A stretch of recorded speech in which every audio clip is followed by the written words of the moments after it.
Pardon me, sir. What is your name? Gardner Lewis. Just got back from Westworld. Tell us how you liked it, Mr. Lewis. When you played cowboys and Indians as a kid, you'd point your fingers and go bang, bang, and the other kid would lie down and pretend dead. Well, Westworld is the same thing, only it's for real. I shot 6 people. Well, they weren't real people. What Mr. Lewis means is he shot 6 robots, scientifically programmed to look, act, talk, and even bleed just like humans do. Now, isn't that right? In the early 1970s, a celebrated, brilliant novelist told a story about a strange vacation. A traveler's tale about a place where one could be taken out of everyday life and into a fantasy land. A land made entirely of robots.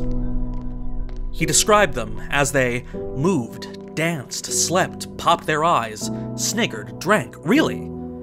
You realize that they're robots, but you remain dumbfounded by their verisimilitude. He also wrote that the place's creator reconstructed a fantasy world more real than reality, breaking down the wall of the second dimension, creating not a movie, which is illusion, but total theater. I'm shot.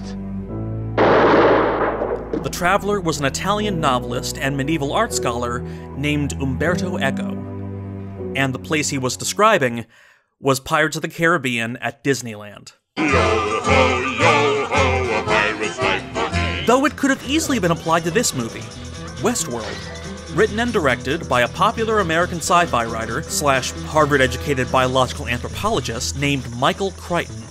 Until recently, it was a largely forgotten film, though it's earned its place in the history books for being one of the first films to use computer-generated imagery.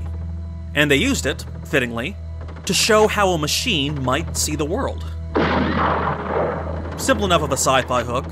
What if Pirates of the Caribbean broke down? I mean, when they opened Disneyland in 1956, nothing worked. But John, if the Pirates of the Caribbean breaks down, the pirates don't eat the tourists. And of course, Crichton's later success as a novelist would be defined by returning to theme parks for inspiration. Umberto Eco and Michael Crichton. I don't often hear them in the same sentence, though they share many similarities. They were contemporaries, late 20th century successful writers of thrillers built on encyclopedic inner libraries of esoteric knowledge.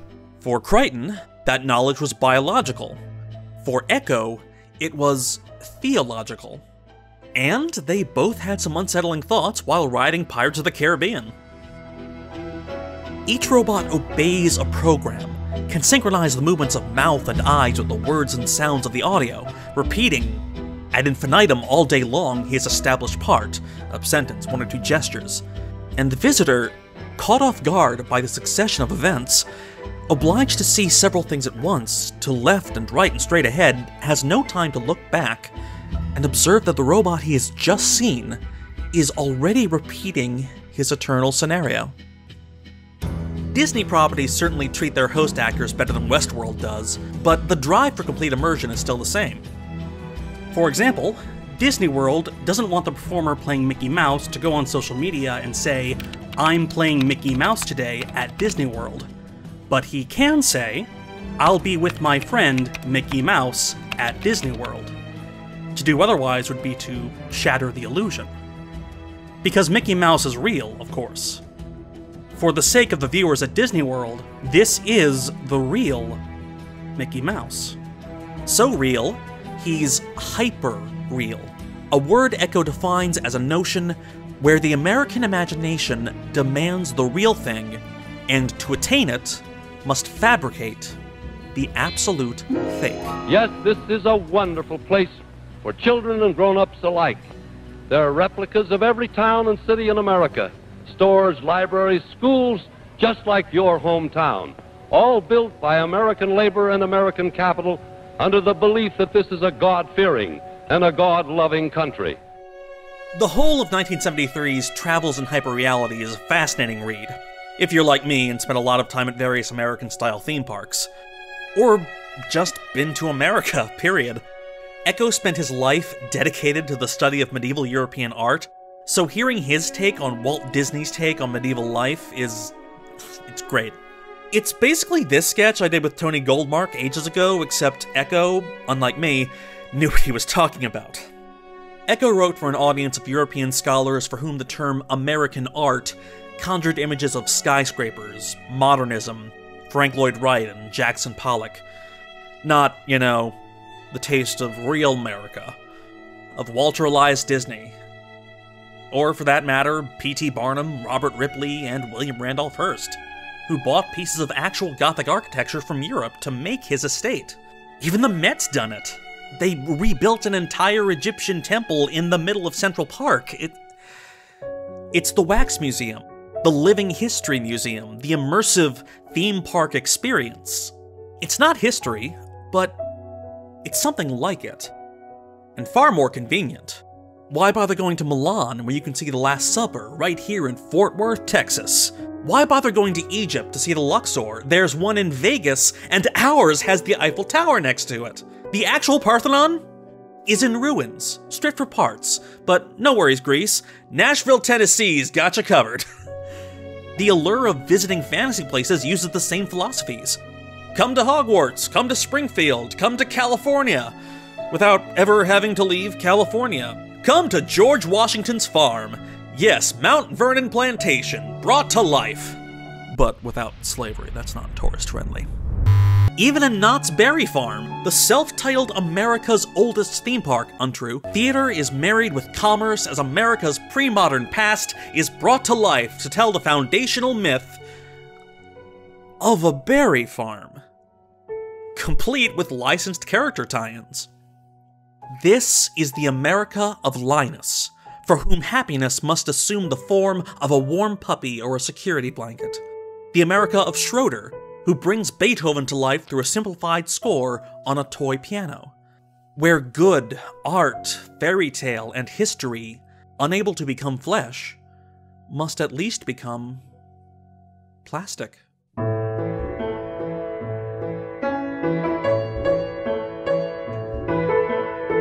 The robotic actor is an old idea. Older than Disney. It goes back to Wolfgang von Kempelen's Mechanical Chess Player, to E.T.A. Hoffman's Olympia, a clockwork ballerina, and to Golden Age sci-fi. In Walter M. Miller's The Darfsteller, an aging actor longs to get back on the stage, where his job has been overtaken by robotic actors. Darfsteller is Miller's faux German term meaning roughly an actor who can't be directed. Unlike program performers, who take direction perfectly. An actor's take on the Turing test, basically. And when CGI became a new way to accent an actor's performance, a new debate emerged. Who gets credit for a digital performance? Who are we applauding when we're watching a digital show? What happens when we can replace a real actor, trained and talented, with an absolute fake, who never ages? We want to sample you, we want to preserve you, and we want to own this thing called Robin Wright. And what will you do with this thing that you call Robin Wright?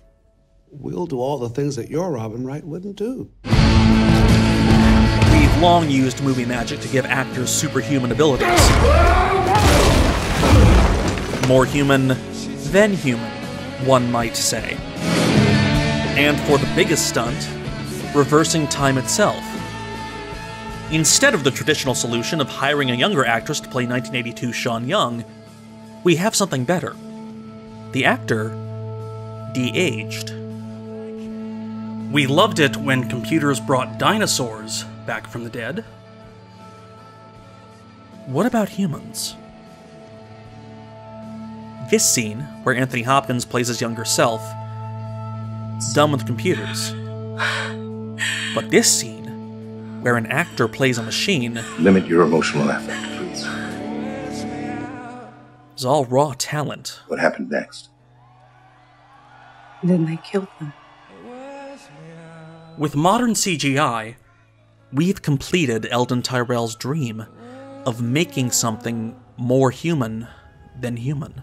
Her eyes were green. And we're just now realizing how perverse that can be. But if you want to talk about perversity, earlier this year, like around January or February, news broke that software had been generated to rather convincingly face swap with another person.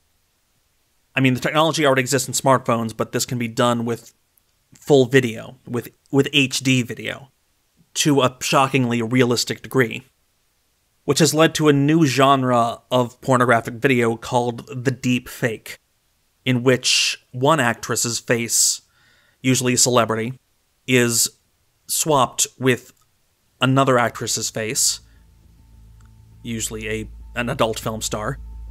It's a process in which neither actress can consent to the scene. The software is still in its infancy, but it's getting better. This effect to remove Henry Cavill's mustache cost millions, but this effect? Done for free on a home computer.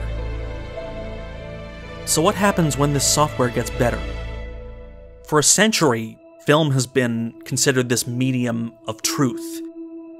Truth at 24 frames a second is the famous Godard quote. What will happen to film when even that can't be trusted, when even the close-up itself can't be trusted, when film can be faked? You know why you exist, Eddie? The world out there was one of plenty. A fat, soft teat people cling to their entire life. Every need taken care of, except one. Purpose. Meaning. And so they come here. They can be a little scared, a little thrilled, enjoy some sweetly affirmative bullshit, and then they take a fucking picture and they go back home. But I think there's deeper meaning hiding under all that. Something the person who created it wanted to express. Something true. Or, as Echo might put it, the frantic desire for the almost real arises only as a reaction to the vacuum of memories. The absolute fake is offspring of the unhappy awareness of a present without depth. We should get back on the road. Time's wasting. What I like about reading Echo is the sense of context he gave. He brought a deep understanding of Western art history to contemporary semiotic theory, the study of signs. And when we live in a world made of signs, his writing may be more important than ever. Echo's works reveal that the history of Western art has been the study of representation, the question of whether or not the divine can be found in an icon. And so, what is the icon of Westworld? It's engaging in a debate as old as Western art history. What is the role of art? To replicate? To reveal? Or to change? An important question. Even more important when we live in an era of fake news, alternative facts, false flags, crisis actors, whatever lies they're making up now, where too many people revel in the freedom given by a world made of cardboard, or pixels, or signs, or whatever the hosts are made out of. Is that whole milk? I don't know. To take a trip to Westworld is to perform in a play where the actors don't even need to get up and take a bow. And a world that plays by the rules that we get to set isn't a world, it's a theme park. And the character of Robert Ford knows this. It's not a business venture, not a theme park, but an entire world. It's not a theme park, it's an entire world. It's not the real thing. It's better than the real thing.